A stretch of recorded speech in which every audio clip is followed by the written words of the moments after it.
Welcome to my channel about trauma healing, spirituality, mediumship and relationships. My name is Gopal. I'm a German trauma specialist and medium, and in this video it's about the method I developed that is called floating, and I would like to explain some more details about this amazing method. So if you are a trauma therapist, psychotherapist or medical doctor, or if you just are interested in trauma, neurophysiology and the deeper understanding of relationships and conflicts, then this video is most probably very interesting for you and will give you very relevant information and new perspectives and ideas also for your private life and your professional life, whether you work as a therapist or even as if you work as a doctor. You may understand more how clients and patients interact with you and why they show up with certain symptoms and what the underlying real cause and origin is. So what is special about floating? Floating is a group trauma process that I developed during my own healing, during my own training period, and I offer this in physical groups and in online groups. And the special aspects about floating are that the relationship between client and therapist is not what it's all about, even though it is about developmental and attachment trauma. So to summarize the floating process, that you understand what I'm talking about, that you have an image, is that we create or come together in a group of at most 20 people, and those who would like to process their issues and questions, I let them explain what the suffering is, why they are suffering, so that for themselves they know and make clear for themselves why they are here in the floating group. And then I ask, who is the one in that group who has most to do with that? Or even sometimes I ask, who is the cause of your suffering here in that group? And I do that to allow the client to select someone that it's his own system, his own unconsciousness can use as a projection, as a possibility to project. And then me as a therapist, I just help these both participants, so the one who booked the session and the one who has been selected for projection, I just help both to interact. And this interaction is actually based on honest sharing, what I developed and published as honest sharing, but it's more focused and it's directed by my understanding of how trauma manifests in relationships. So I help both to establish a real connection, a real relationship. It's not about me and my relationship to the clients or in general to the participants of the group. It's about helping two people to interact. And this has many advantages. Because if a client realizes that he fully can connect to another participant, then it's more easy to understand that then it must be possible with everyone, more or less. It is not a special situation with me and the therapist. And it also reduces the idea that the therapist is in a very powerful position, because it's not about the therapist. The therapist in the floating process just instructs me to get in a real and nourishing contact with another group member. So these things make things easier, but of course it has also downsides, because that there are two systems, nervous systems, minds, which suffer from developmental trauma and thus relational distortions. I, as a therapist in the floating process, have to make sure that both interact in a healthy way. And that means that I have to interrupt at the beginning, at least very often, so that both establish a real connection and a real relationship, instead of acting out or acting in or freezing even, as they are used to in their normal life. So within the floating process, two clients will be transformed. And actually that's the truth, because we can only be transformed and healed if all of us in an interaction will be transformed. The real deep connection and relationship is the transformation. This is the actual healing we are all seeking. We seek the contact that we had never experienced in childhood. And for most of us, that means that only a part of our emotions and internal movements have not yet been brought into contact. And this is like a taboo. It's like it's the blind spot. So as a summarization, it's about helping two participants sharing their secret. And for the floating process, we don't need the past. We don't need any information from the past. It is absolutely irrelevant what a participant experienced in childhood, whether it's even a trauma very close to birth, or if this is a shock trauma in early childhood, or a developmental trauma based on emotional abuse. All this doesn't matter, because trauma, developmental trauma, manifests always in the here and now. How we avoid unconsciously the full interaction and full communication to people who are close to us and whom we trust.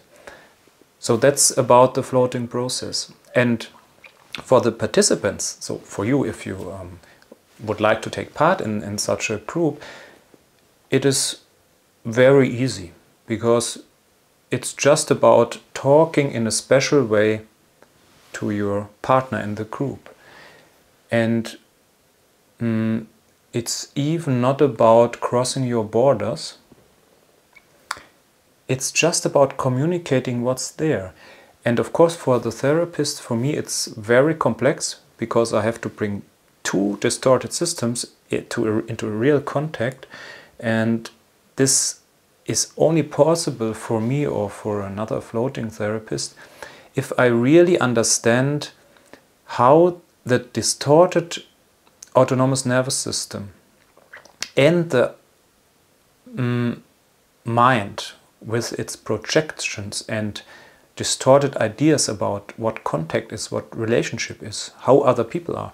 If I really can, from this understanding, bypass the survival mechanisms, the defense mechanisms, and bring both systems to a contact without too much efforting, without crossing borders. Because it's only about communication. It's not about, it's difficult to explain. The actual process is very easy, but for the nervous system, this kind of communication appears as very dangerous. So to make an example, if someone had to suppress his anger, that means that just communicating, not acting out, just communicating, like I feel anger, means that this participant may first experience big fear, maybe even panic.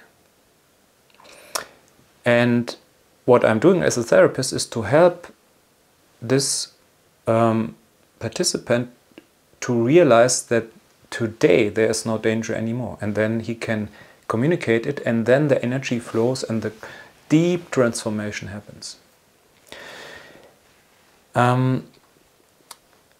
This work is based on some concepts I developed or I realized during the years of trauma work with people. I realized that developmental trauma manifests first in the mind. This is in contrast to the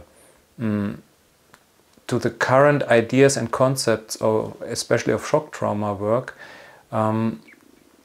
Most therapists think that trauma has to do with the body and that we have to work with the body. This is true to a certain degree. If we want to work on an isolated shock trauma and there's no attachment and relational distortion in this person, yes, it makes sense to just work on the body, on the autonomous nervous system, and to release the stress of the body. But the main problem we have as a society, most people don't suffer just from shock trauma, they suffer from developmental and attachment trauma.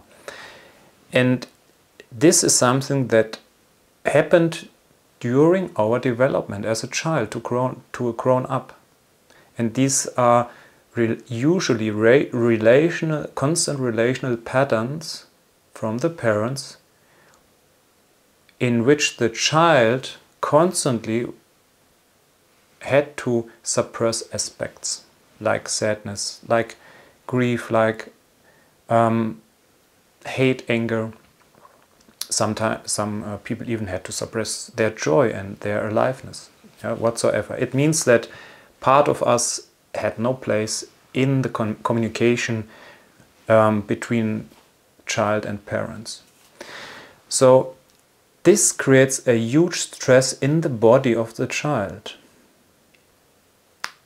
So we have distorted relationships to the parents and stress in the body.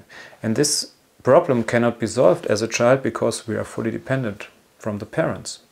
So we carry that stress and that distorted ideas of relationships into our grown-up life. But now things turn around because the environment is not destructive anymore. Obviously, if we leave our parents, we can select and change any human we would like to have contact with. So the old scenario is not there anymore. But for the people, or for those who suffer from developmental trauma, they recreate their suffering in every moment, in every contact new. And the interesting question now is, how do we do that? And some say it's the body, that is a stress hold in the body. My experiences and my what I see with clients and in the floating work is that it's not about the body. The body, the distress in the body and the dysregulation of the body is still something external. It's not the core issue. So what I found out is that the body reacts on thoughts about relational ideas. This is the actual cause of the distress and dysregulation of the body today as a grown-up. So we don't have to work at the body directly. Yeah, like there are many exercises and techniques that try to bring the physical body, the autonomous nervous system, back into regulation. But all these methods and techniques ignore the cause, the origin. Yeah, because if the relational patterns are not actualized, the mind will bring the body back into stress sooner or later. And on the other side, if I dissolve the distorted relational concepts in the mind, then immediately at the same time, at that point, the body relaxes and the dysregulation is over. And this is what we see in the floating process, and this is what I'm doing in the floating process. The floating process just means that two people identify their ideas, their concepts in the mind about others, about relationships that have, of course, that have been real experiences in the childhood. But today it's just, they are just thoughts and projections in the mind. So I help both to identify and find their projections, what they project. And that means, for example, someone may say, you want to attack me because you cannot deal with my sadness. Yeah, just an example of many. This sounds strange for people who are not involved in that structure, but for those who have that programming in the mind, it just does not only appear as real, it seems to be the absolute reality. It will be experienced as reality because they are identified with the thought and with the body reactions. So one step is to find out the projection and the dream world of the mind. And then the second step is to communicate exactly that and ask if it's true. So two people share their thoughts, their relational concepts, and exchange that. And they tell the truth each other. And at that point, this structure, which is just ideas in the mind, dissolves because they are overwritten by real information, by real contact. And this is the whole magic of the floating process. I've seen people transforming with that process who came with deep suffering within 20 minutes. That's true. It's really true. I've seen that, and I see it every time that the transformation has nothing to do with time. So it's not about months and years of psychotherapy. It's about being able to bring two people into contact. And of course, by extreme severe traumatization, it may need a few sessions. Yeah, but it's only about to help the system to realize that the horrible ideas we have about the other, about relationships, are not true anymore. And this has nothing to do with time. Okay, so this is the floating process, and I just ordered the translation of the German floating handbook that I have written for therapists. I hope it will be ready to be published in a few weeks. It is free of charge, and it is an absolutely complete and full book with instructions how to apply this method. But it's just to give you an idea about that. If you would like to do this work and would like to call it floating, you need to be trained by me. I'm training trauma therapists in that method. It takes about 2 and 2.5 years. And the next training will be starting most probably 2024. My hope is that this really profound and really transformative method can reach more people if I publish that in English, and also with this video here to give more explanations and more of the understanding of how trauma works, and that it's not about the physiology, it's not about the body, it's just about the mental level of relationships. And finally, to give you even more understanding of all this, I would like to explain in more detail what this projection I have been talking about actually is. Because this projection, what we project on others, or let's say the the concepts, the dream world we live in the mind, consists of three aspects, and these three aspects I will be explaining in the second part, so that you can really wake up from the dream that you have brought from your childhood. And as a floating therapist, we exactly work with that three aspects, and this is I will be explaining in detail in the second part. So see you there.